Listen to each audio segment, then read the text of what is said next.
রাস্তার মাঝখানেও না, যেতে দাও।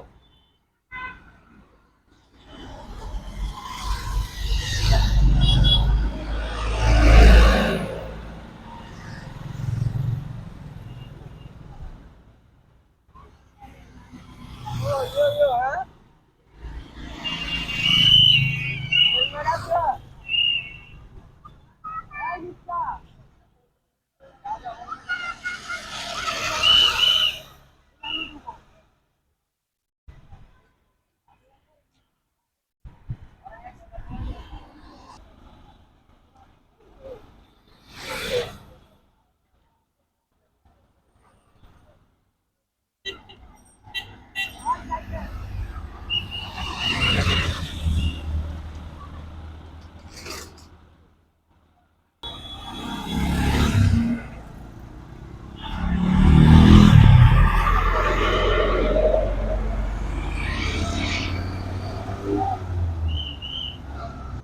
প্রথম প্রশ্ন, অনেকে আছে যে ক্ষমতার বড়াই দেখান, যেমন আমি অমুক দলের লোক অথবা অমুক প্রতিষ্ঠানের সাথে সংযুক্ত আছে, বিভিন্ন ধরনের লেনগুলো মানতে চাচ্ছে না। সেই ক্ষেত্রে এমন কোনো সম্মুখীন হয়েছে কিনা? আর যদি হয়ে থাকে, তাদের ক্ষেত্রে আপনারা কি গ্রহণযোগ্য দিচ্ছেন?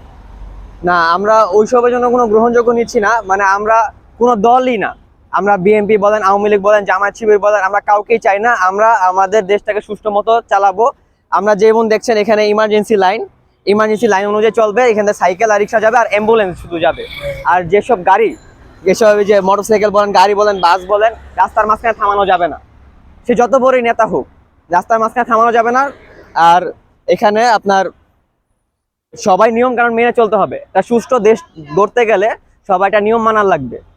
আমরা ওই নিয়ম মোতাবেক চলতেছি আর সবাইকে চালানোর জন্য নির্দেশ করতেছি। আচ্ছা, অনেকে ক্ষমতার বড়াই দেখায়, মানতে চায় না এবং হুমকি যাচ্ছে, যেমন কোনো সম্মুখীন হয়েছেন কিনা? না না, এই পর্যন্ত হয় নাই। আচ্ছা, চেকিং এর ক্ষেত্রে কোনো কাজ করছেন, যেমন ড্রাইভিং লাইসেন্স নেই অথবা মাদক দ্রব্য, অনেক কিছু যেগুলো নিষিদ্ধ পণ্য সেগুলো তারা পার করতেছে, জি চেকিং করছেন কিনা?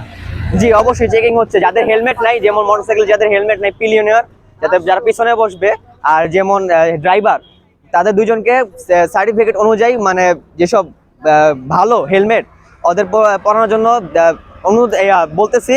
এবং আপনার যাদের ড্রাইভিং লাইসেন্স নাই তাদেরকে আমরা ফেরত পাঠাচ্ছি। আপনার ড্রাইভিং লাইসেন্স ছাড়া গাড়িতে ওঠা নিষেধ, রাস্তায় নামা নিষেধ। কারণ একটা দুর্ঘটনা হলে সবার সমস্যা। আচ্ছা, অনেকে ভালোবেসে খাবার দেয় এবং অনেকে টাকাও দেয়, হুম। আপনারা কি দুটোটাই নিচ্ছেন নাকি? না না না, আমরা কোনোটা নিচ্ছি না। আমরা স্টুডেন্ট, আমরা জাতির জন্য কাজ করব, দেশের জন্য কাজ করব।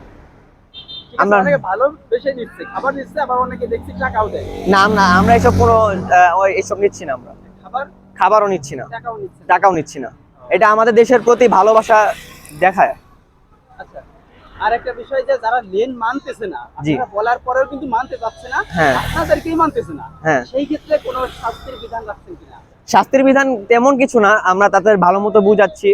এখন শাস্তি দেখাইতে গেলে এখন তারা বলবে এই নেতা ওই নেতা, দরকার নেই। আমরা তাকে সুন্দর মতো বুঝাচ্ছি, তারা সুন্দরভাবে সুষ্ঠু মতো বুঝতেছে। আচ্ছা, আপনাদের যে সহপাঠী আছে তারা জি। কি সকলেই এই দায়িত্ব পালন করছে, নাকি কিছু কিছু লোক আছে না আমার প্রেস্টিজে লাগবে অথবা আমি যাবো না, কষ্ট হবে, এমন কিছু আছে কিনা? না না না, সবাই পালন করতেছে। আমরা যে কয়জন আছি আমরা সবাই পালন করতেছি। আর যারা যারা আছে, মানে মনে করেন আমরা সবকিছু যে একজন মানে শিফট অনুযায়ী করতেছি। কেউ রাতে করতেছে, কেউ দিনে করতেছে, কেউ দুপুরে করতেছে। আমরা শিফট অনুযায়ী করতেছি, সবাই আছে। সব থেকে বেশি গাড়ির চাপ হয় কোন সময়? আহ, জোহরের পরে, মানে 1টা 2টার পরে। আর সব থেকে ফ্রি টাইম কোন সময়? ফ্রি টাইমে যে বিকাল সময়, কারণ বিকাল সময়, বিকাল সন্ধ্যা, তখন ফ্রি টাইম থাকে। আচ্ছা, আপনারা ছাড়া, ছাত্র ছাত্রীরা ছাড়া অন্য কোনো লোক এখানে পালন করছে কিনা বা আপনাদের হেল্প করছে কিনা? আমাদের হেল্প করতে আসে আনসার। হ্যাঁ।